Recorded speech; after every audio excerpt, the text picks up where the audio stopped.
Newsome and Biden, they're basically two peas in the pod. Newsom's probably 5 years more aggressive in his leftism than where Biden is.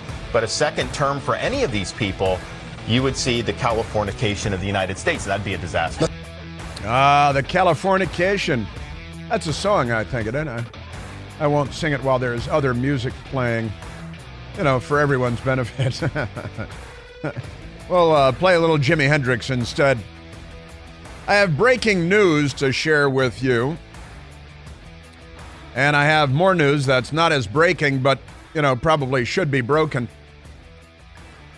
The first woman to serve on the United States Supreme Court, Sandra Day O'Connor, has passed away, has died at the age of 93. We just learned minutes ago. Sandra Day O'Connor, March 26, 1930, November 30, 2023. A remarkable woman, and nominated by President Ronald Reagan in 1981 to serve on the Supreme Court, the first woman on the Supreme Court. Ronald Reagan, Republican, a conservative nominee.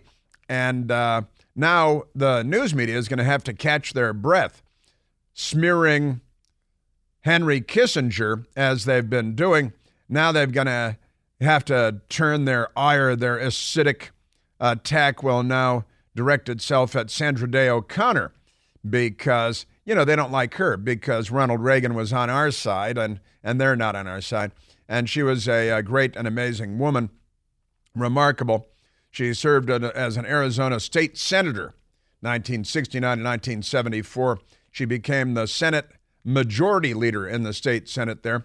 She was the first woman in the nation to hold that position in any state. And, of course, nominated by President Reagan in 1981 to serve on the Supreme Court. And there are some. She was on the court when Roe v. Wade became the law of the land in the Roe v. Wade case, predicated on bad law, eventually overturned. But it is one of the cases that was hotly debated forever from the moment it was made law, for that matter. And I was reading just moments ago a story from USA Today, and it's quite remarkable. They got the story. Sandra Day O'Connor just turned 93. Here's how she's doing is the story in USA Today, and that's the most recent story on her, March 31st, 2023, so some time ago.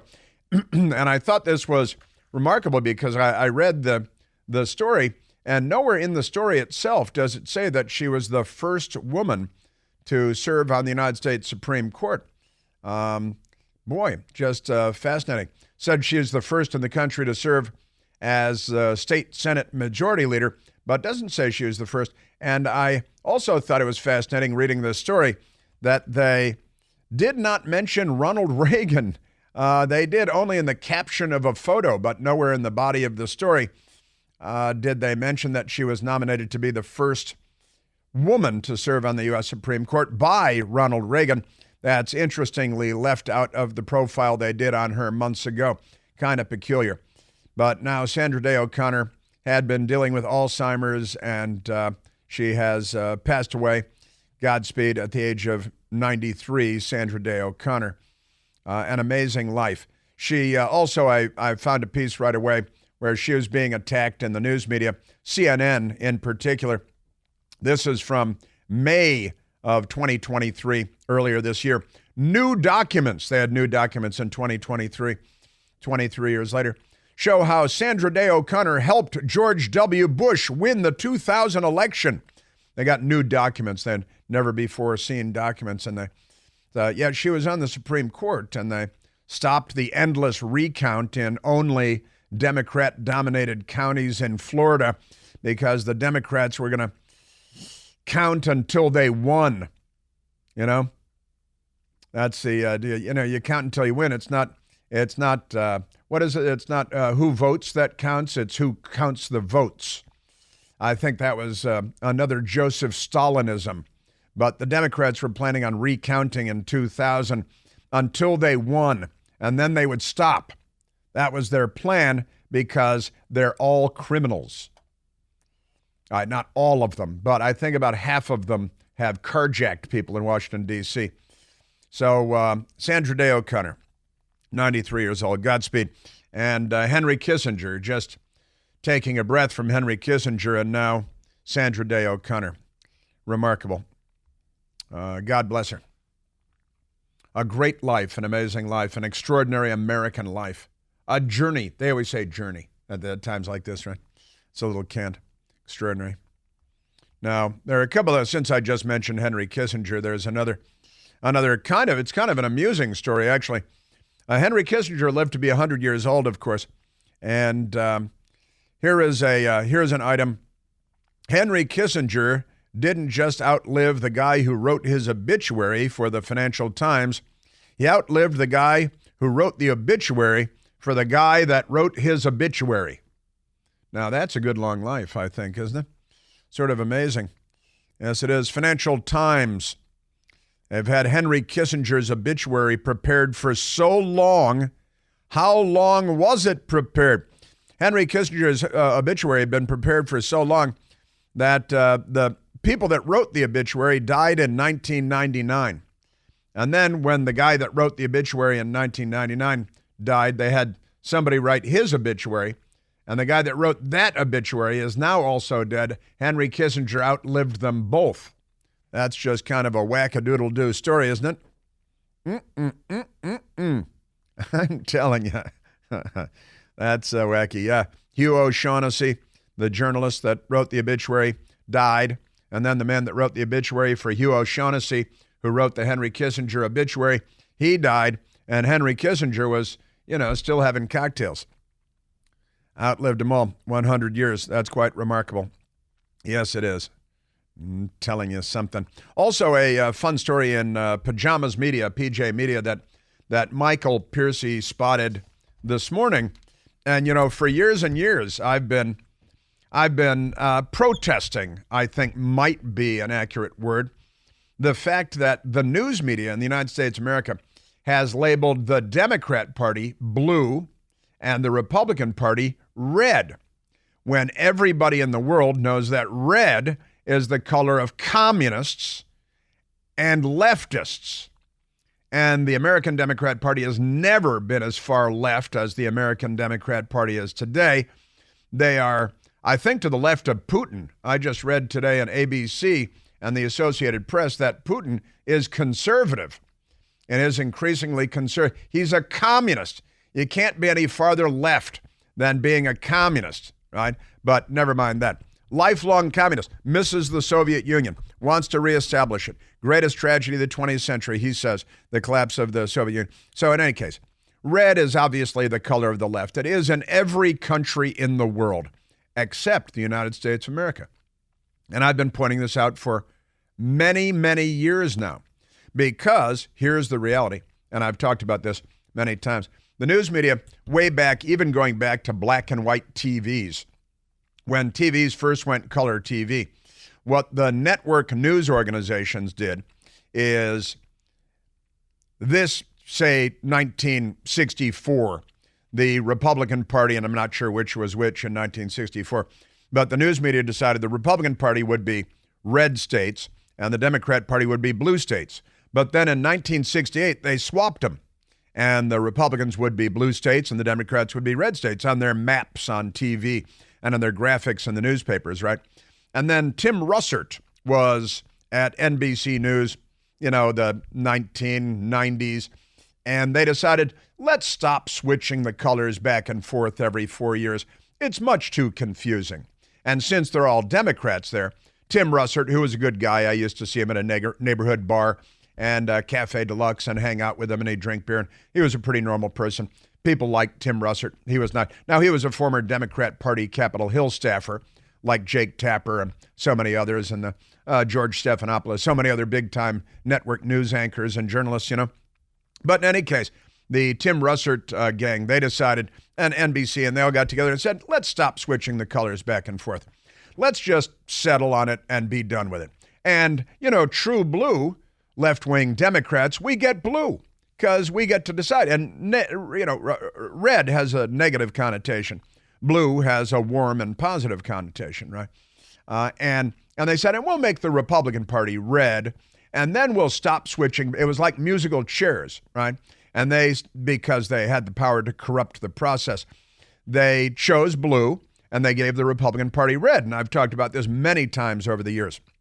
And I've been saying forever that the Republican Party ought to raise a stink about this, but they're not good at politics, or much else from what I can tell. But they, on Capitol Hill and beyond, they should say, listen, no more of this, red state stuff. We're blue state. That's us. We're red, white, and blue. You're red like communists in China and the Soviet flag and, Pol Pot and Vietnam, because the communists all have red everywhere. It's their color. It always has been. And I've been caterwauling about this for years. Am I right? Sure I am. Of course. How could I be wrong about that? So Pajamas Media has a piece. Came out yesterday afternoon. And Victoria Taft wrote the story, and it's a very good story. Pajamas Media, PJ Media. Red versus blue BS, : they love their colons. Democrats, take your commie red back. I love the headline, and she has commie red in all capital letters, which is entirely appropriate, and has a picture here of Vladimir Lenin and a bunch of commie military types with their big red flags with Soviet lettering, and Vlad Lenin there, and the wonderful writer at Pajamas Media, Victoria Taft. Think she lives in D.C.? I don't know, but Victoria Taft writes, ever since Fox News host Sean Hannity scored his red versus blue governor's debate by giving Gavin Newsom the back rub with a happy ending. Hey, that's a little edgy, isn't it? A little reach around there. And this has been bugging me, she says. No, not the interview, though that was retch-worthy enough. I'm talking about the entire red versus blue branding and how it needs to be entirely switched. She's absolutely right about that, isn't she? Yes, she is. This idea doesn't originate with me. I've heard radio and TV host Chris Plant address the issue often. I agreed with him, but now I'm all in. We need to give the commies back their red. Absolutely right. Nancy Reagan looked great in Reagan Red. Make America Great Again hats are spiffy, and Red State is a terrific sister website. But red hasn't always been the color of the Republican Party, and now is the time to just give it back to the commies. I'm absolutely with her. She's 100% right. And we are at 888-630-9625.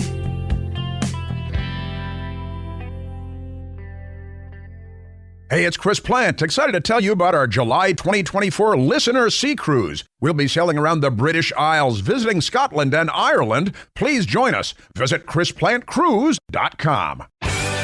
Yes, a great and brilliant piece in Pajamas Media by the wonderful Victoria Taft. I'm just saying I agree with her. I agree because she agrees with me. Well, she agreed with you first. So it's not really much of a thing to agree with her after she's already agreed with you, is it? I agree with Howard Johnson. I think we're all in agreement. And it's true, if the Republicans knew how to pick a fight and win it, and they don't, they should hire me for $10 million, and I'll explain a few things to them. I'll start a company, an LLC like Hunter Biden, and,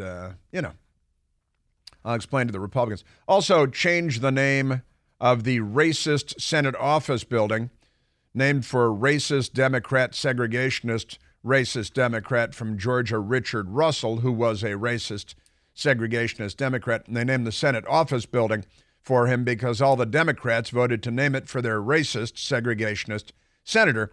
And of course, it needs to be renamed. The Russell Senate office building needs to be renamed the Hiram Revels Senate office building, the first African American to serve in Congress at all.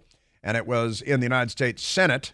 And he was naturally a Republican, Hiram Revels, and it should be the Revels Senate office building, not the Russell Senate office building. And that's a fight they should pick, but they're just not good at politics, are they? No, they're not. All right. And today we are raising money for Fisher House. Keep in mind, and please donate generously if you can. In fact, we've had additional donations. Keith from Vienna, Virginia has donated $500 in honor of 5 friends from his neighborhood that were killed in Vietnam. $500 to commemorate 5 friends from the old neighborhood who all were killed in Vietnam fighting communists. The Democrats are still smearing the United States of America today in the Washington Post and Henry Kissinger because they're not only pro-communist, they're anti-Semites now, too, the Democrat Party. Thomas from Florida has doubled his donation from last year, sending $1,000 this year. Thomas from Florida, God bless. Talia from Fairfax Station in Virginia has been a military spouse for 25 years and just donated $1,000. Military spouse, 25 years, Talia. Beautiful, $1,000. Thank you so very much. And a $1 million donation. I come over to your house and cut your lawn. And a bunch of my compatriots come over and drink margaritas on the sideline while I cut the lawn because they think that would be funny. And that's okay. The number to donate is 888-294-8560. 888-294-8560 is the telephone number. And let me go to the telephones. So we're doing a lot of stuff here today. I got so many crazy stories here. So many crazy stories. But it's true, the Republicans need to pick a fight with the media about this red-blue stuff because the commies are red. And the Democrat Party has never been more red than it is today. Red diaper babies. I used to work with at least one red diaper baby when I was at CNN. You know, her parents were communists, actual Communist Party members, and raised her to be a communist. She ended up not quite being communist, but she is a Democrat. All the red stuff. Yeah, and great piece here because Victoria even mentions Hunt for Red October. You know, the Tom Clancy, the Soviet submarine, named for Red October, the Bolshevik Revolution, St. Petersburg. It's red is left, not conservative. But they got to choose first, so they stuck pro-American people with red because everything is a dirty trick at every turn. Am I right? Also, ABC News, I was making fun of them earlier. They say Putin's Russia is getting conservative. It's conservative. Got another ABC News headline for you today. Their police in Dallas have issued an arrest warrant for a linebacker in the NFL. And what do you hear the ABC News headline on this? It's another laugh out loud. ABC News is a joke. You know, their chief guy is George Snuffleupagus. He was a Democrat Hill staffer, like Tim Russert.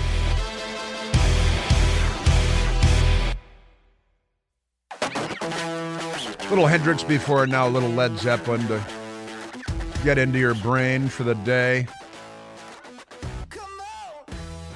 And that's a good thing. Bum, bum, bum, bum, bum, bum.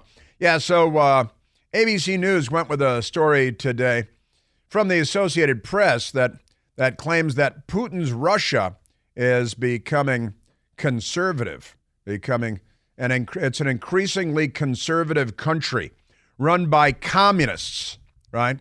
Now, again, they use the words, but they don't know what they mean. Here's my second ABC News story for you today. They have an X account, and they post it on X, which any Democrat would say, formerly known as Twitter. They're having trouble adapting to this. They really are. But here's the ABC News X post today. Police in Dallas have issued an arrest warrant for Buffalo Bills linebacker Von Miller. Von Miller, the Dallas police have issued an arrest warrant for Buffalo Bills linebacker Von Miller. Why? Why, you might ask? Well, they continue.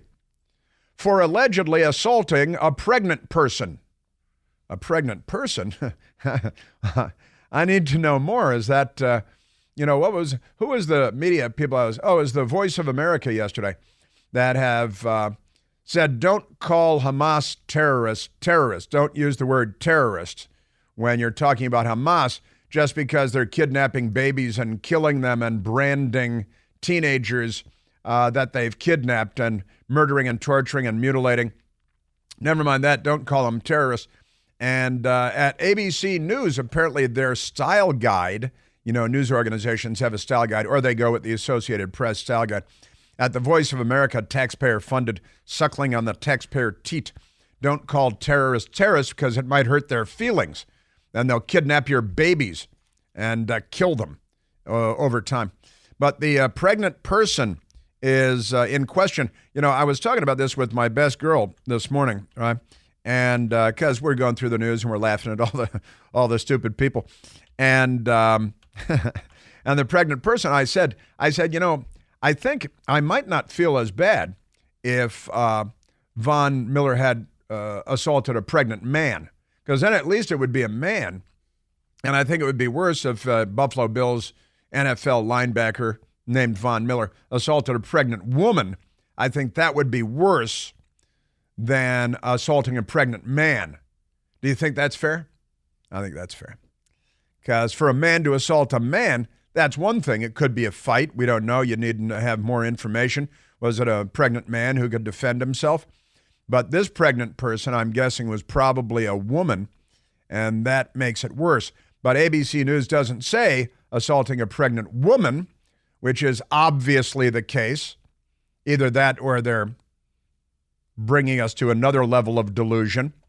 But ABC News says that there's an arrest warrant out the Dallas police for Von Miller of the Buffalo Bills for assaulting a pregnant person, which is more inclusive and gender neutral.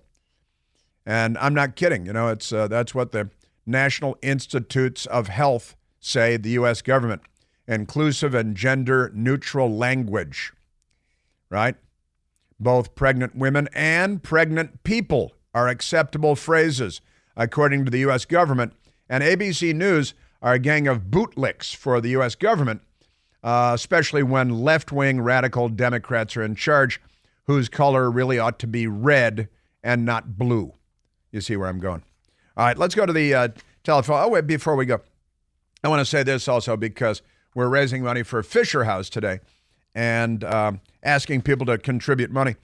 And I was just handed this just into the news channel. And to donate, call 888-294-8560, 888-294-8560.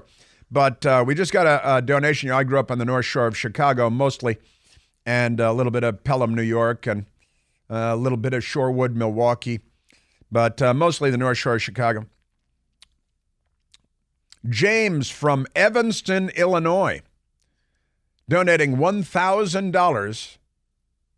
I was talking about Evanston, Illinois the other day because the Evanston High School, which is called Evanston High, interestingly, they have classes just for black students and Latino students that no white students or Asian students can participate in because the Democrats love racial segregation. They're the party of standing in schoolhouse doors. They're the party of racial segregation. Joe Biden famously said he didn't want his kids going to school in a racial jungle in Delaware when they were racially integrating schools there. Racial jungle, charged language. His slate is wiped clean, though, by the news media because they're corrupt. But I digress. James from Evanston, Illinois, donating $1,000. Thank you very much, James. And he explained. He said, an early birthday present for Chris in honor of his father, Jules. That's right. My father, Jules Ortega Jr., was a Navy fighter pilot in World War II, flew Hellcats, killed Nazis, then went over to the Pacific to kill some imperialists. Did a heck of a job. And so thank you very much, James from Evanston, Illinois. I've got a brother in Evanston, Illinois, 4 nieces and nephews in Evanston, Illinois, and all that good stuff. So that's great. I visit Evanston, Illinois, somewhat frequently. An early birthday present for Chris. Oh, yeah, I should mention that. My birthday, James knows, is December 12th. December 12th. I stole it from Frank Sinatra. Me and Frank Sinatra have December 12th as our birthdays. Different years, of course, different years. But $1,000 from James, Evanston, Illinois. Wonderful. Early birthday present. And in honor of my father, a decorated World War II veteran. And the number to donate to Fisher House is 888-294-8560. Thank you, James. Great stuff. I run into you in Evanston. I'm going to buy you a beer. That's great. All right, now let's go to the telephones, because the Democrat Party is now they're pro-Hamas. They were pro-Pol Pot. They were pro-Viet Cong. They were pro-Soviet Union. They were pro-Sandinista. Ronald Reagan had the Contras down in Central America to blast the commies out of Central America, and the Democrats on Capitol Hill and in the streets of America were on the side of the communist Sandinistas in Nicaragua, right? And Angel Ortega of the Sandinistas in Nicaragua, because the Democrats, they're the left, and they are red, not blue. We are blue and not red, but that's another. And I've always said this, even that is a lie. And you may have noticed I don't refer to blue states and red states. At least I make an effort to not. Sometimes it's in articles I'm reading and stuff, but I don't call them blue states and red states because I know it's a Democrat Party lie to call conservatives blue states and give us blue. Just saying. All right, let's go to the telephones. I apologize. I do go on, don't I? All right, let's go to Keith, calling from Alexandria, Virginia, just across the mighty Potomac River from us here in the District of Columbia, where we get carjacked more than any place else. Keith, you're on the Chris Plant Show. Good morning, Chris. Yeah, I think it's, up to 900 carjackings or so, and it's still not a crime? Yeah, okay. That's right. Yeah, we passed more than 900 on Thanksgiving Day. We hit 901 carjackings, yes. Well, let's go for 1,000. All right, what I wanted to bring up to you is, if these kids, these college-educated kids, if they are paying attention in history class, the problem really didn't generate with the Israelis. The problem started when Britain, now clean me up on my history, but Britain created all those states when they started lessening their empire. Prior to 49, Israel and the region known as Palestine got along fine. They probably had an occasional rumble. Who doesn't? But they had commerce, freely amongst themselves. Then Britain screws up, tries to still put one last piece of that power out there. I love Britain, though, but, we did get divorced from them for a reason. So, that being the case, tell the kids to go up to the UN and start barking at them to work it out. Drop the thing. Also, let me ask once again, these they're so charitable, Chris. Remember, they're giving up their free time. Okay, what did these college students and all these crazies that are trying to disrupt everything, what did they do for Thanksgiving dinner? What did they do for, what are they going to do for Christmas? They're not going to be out there marching. They're going to be opening their presents, eating dinner. They could really give a howl's hoot about, anything that's happening over there. They're not dedicated. They just want to cause trouble.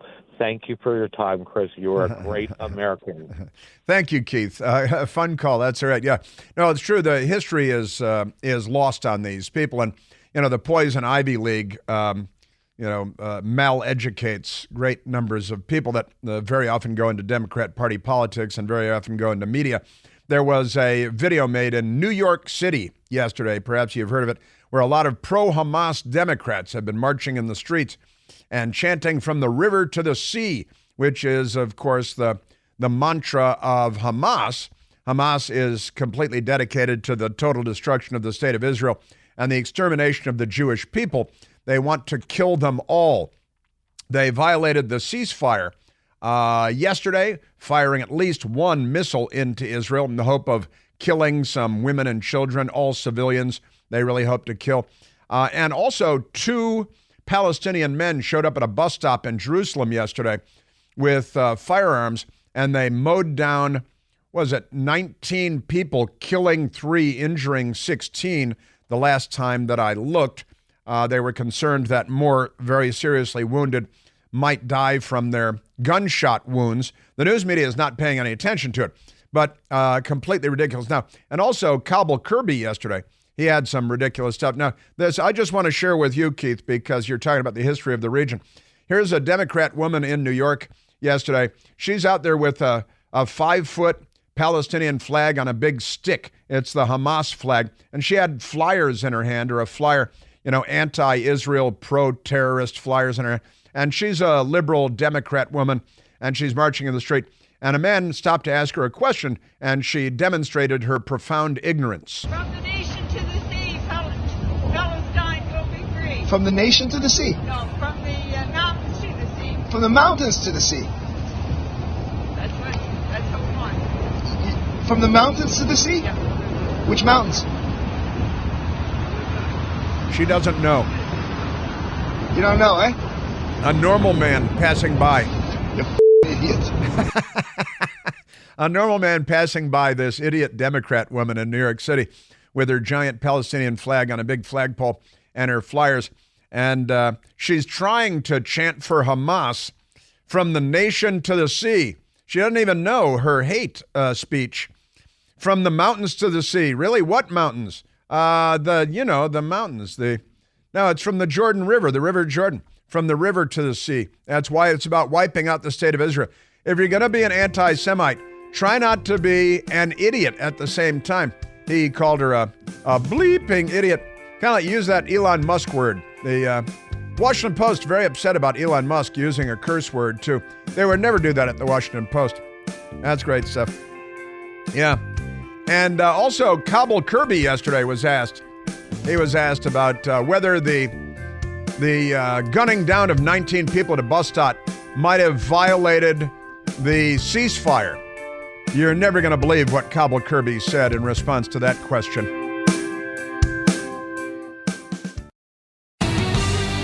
All right, I would like to urge you today, 2 days a year, we on the Chris Plant Show work to raise money for the Fisher House, and an incredibly great organization. The phone number to donate is 888-294-8560. And on the line with us right now, we have Mary Considine, and Mary Considine is the Chief of Staff for the wonderful Fisher House Foundation, the great Fisher family. And Mary, thank you very much for being with us today. Hi, Chris. It's a pleasure. Thank you. Now, I understand that you started as a volunteer for Fisher House, and now you're the Chief of Staff of the organization. I was very lucky to be asked if I could come and help out, and I just fell in love with what we do to make a difference for military and veterans families. I can't imagine doing something else that would feel so meaningful. Wow. And you've been there for how long now?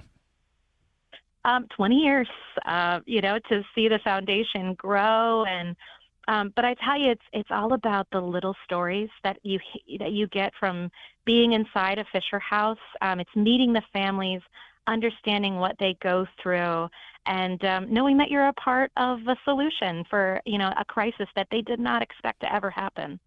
Well, why should great Americans out there say, you know what, Mary's right, Chris is right, I should give some of my hard-earned money to Fisher House? Why Fisher House? Well, I'll tell you one quick story. One of the ones that's always touched my heart is, in every single Fisher House, there's different families that we serve: veterans, young military families, folks dealing with combat casualties and injuries. But the one that has touched my heart so much is a story. Not every story has a happy ending. And we had a veteran who lost their battle with cancer in the hospital, and his wife was with him every step of the way, staying in the Fisher House. And on that day, that really sad day, word went out that she had lost her husband. And by the time she came back from the hospital, every single other guest at that Fisher House was waiting in the living room to give her a hug, to hold her hand, to be there for her and let her know that she wasn't alone. You would never have that happen in a hotel.